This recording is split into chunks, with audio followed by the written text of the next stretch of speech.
notable exceptions, this has not been a great period for anything healthcare. Take Merck. Last year, the big pharma colossus was down almost 9%. Is there any reason to think 2025 will be any better? Look, Merck's been putting in a ton of effort to deliver more blockbuster drugs. Now it's running up against some big patent expirations. The number of phase 3 drugs in their pipeline has tripled versus 3 years ago. So what's going to move the needle this year? Earlier today, we got the chance to sit down with Rob Davis. He's the chairman, president, and CEO of Merck. To find out, take a look. Well, when we last talked, you had made an acquisition. People were concerned about it. But now I'm reading that Winrevair has pulled people back from the brink of death. It's that strong a formulation. Yeah, well, no, Winrevair has been an amazing drug. It truly has. And what we're seeing is, and it's anecdotal, but we've actually had patients who were on transplant lists who have been taken off almost, a very short time after starting Winrevair. So it's having an amazing effect. We need to continue to see it grow, which we're confident it will. But it's an important drug for sure. Well, I started with that because I think most people start with Keytruda and their mind is numb. They don't realize maybe prostate, maybe bladder, maybe head and neck, and they feel that Merck has become Keytruda. I think when you have one of the greatest drugs of all time, it does tend to blot out others that you're working on. Yeah, well, and I think it's a great point to raise because Keytruda has truly been transformational in the treatment of cancer. But importantly, we are now in a situation where we can literally leverage the strength of Keytruda to go well beyond Keytruda. So today, we now have a much broader pipeline in tissue targeting agents with antibody drug conjugates into different areas of molecular targeting agents, things like RAS G12C as an example. So we are much broader today.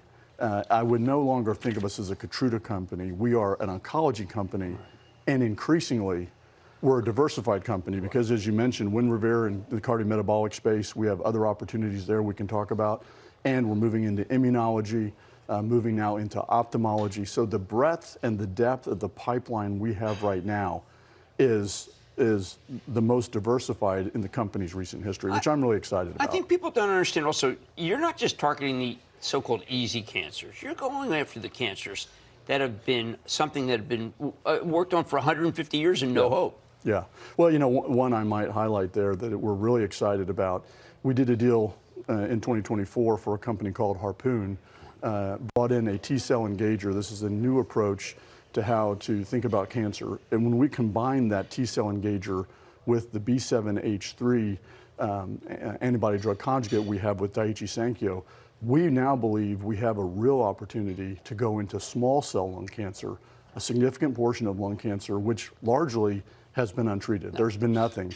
And that's just one example where I think now we're at a point to we really be able to go after some of these cancers that historically have been very difficult to prosecute. It's my job to talk about the stock, and I see the stock at 99 with a very good yield, and I say to myself, well, maybe the problem is Gardasil, and we may have someone in the administration, Robert F. Kennedy Jr., who doesn't really necessarily believe in vaccines. How big is Gardasil, and how big can it be? Yeah, well, so Gardasil for us right now, if you look on a global basis, is an eight-ish billion. It peaked at about 8.5, and we believe we can continue to go and drive towards achieving 11 billion by 2030 because there still is a significant unmet need out there that we have to address, really a global need, and not only continuing to penetrate for females to help with cervical cancer, but increasingly for males for HPV-related cancers that are specific to men, in addition to helping ensure that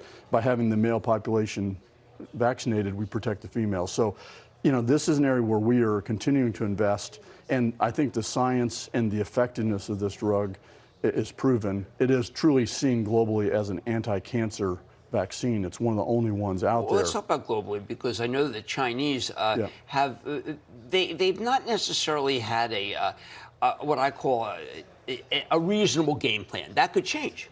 Yeah, well, so if you look at where we are in China, we've been really focused to date on the female population. We just got approval for Gardasil for males in China in the 9 to 26-year-old category. And so we're in the middle of launching that. That's about 200 million people 200 million males in the demographic that we think we can go after, on top of the 120 million females still out there. So China is still an opportunity, but increasingly we're looking to how we go beyond China broadly and frankly beyond Gardasil to the breadth of the portfolio we have. I do want to talk about GLP-1 because you are working on some things that I know you are someone who underpromises, possibility of over-deliver, but you've got ideas that are a little bit different in terms of making it so that if it's that big a drug, there's a lot of room for Merck. Yeah, so there's, we have really two areas we're focusing on in the GLP-1 space. We have today in phase 2B development a GLP-1 glucagon dual agonist for MASH. This is an injectable peptide combination with the glucagon that we think is best in class in liver fat reduction. It brings with it weight loss characteristics pretty similar to, you can think of an Ozempic type level. And that drug is something we think could be very important because while obviously the GLP-1s have been important, they have not penetrated MASH the way we think they could, and we think we have best in class. Which I think you're referring to is beyond that. We just did a deal to bring in an oral GLP-1 small molecule.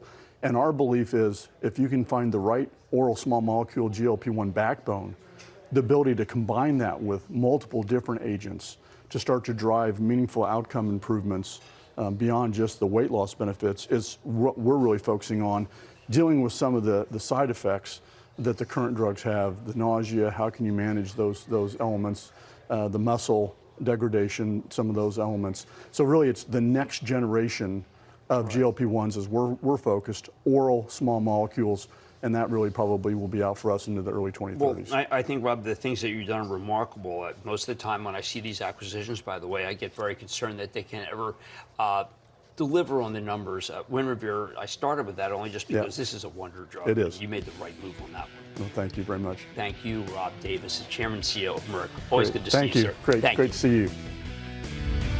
Coming up, with Regeneron shares sliding, Cramer's talking to the CEO to find out if what's in the pipeline can revitalize the pharmaceutical name's long-term prospects. Next. Don't miss a second of Mad Money. Follow @Jim Cramer on X. Have a question? Tweet Cramer. #MadMentions. Send Jim an email to madmoney@cnbc.com or give us a call at 1-800-743-CNBC. Miss something? Head to madmoney.cnbc.com.